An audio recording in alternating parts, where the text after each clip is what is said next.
Before this story begins, let's just take a moment to pause. Some pain doesn't fade with time.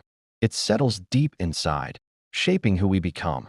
And sometimes, the bravest thing a human can do is not to fight back, but to let go. Tonight, this story is for anyone out there carrying a weight of grief they never, ever deserved. His name was David Miller. David once had a simple life. A small house, a steady job, a wife whose laugh filled every room, a daughter who believed her dad was the strongest man alive. Their world was small, but it was perfect. Then one night, everything shattered. A drunk driver crossed the center line. The impact was instant. His wife died at the scene. His daughter held on for 2 more days before she, too, slipped away. David survived, and survival became his punishment. The silence in the house was deafening. His daughter's toys stayed where she'd left them.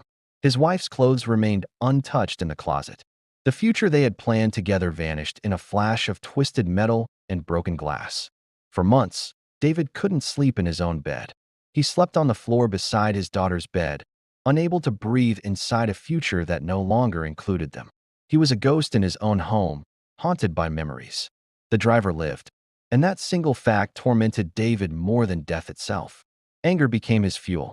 It was the only thing that kept him going. He replayed the accident endlessly in his mind, dissecting every horrifying second. He imagined revenge.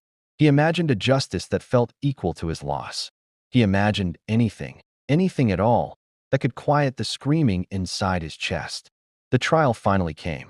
The man responsible for his family's death stood trembling in the courtroom, a broken man himself, apologizing through tears. He had a family. He had a history. He had a lifetime of regret stretched out before him. But to David, none of it mattered. The judge read the sentence. Too short. It felt like a slap in the face. Far too short. David walked out of the courtroom feeling even emptier than before. Justice hadn't healed him. It had only confirmed how alone he truly was. Years began to blur together. David stopped living and started existing. He went to work. He ate his meals. He breathed in and out. But his soul, his real self, stayed frozen on that highway, trapped in the wreckage of his former life.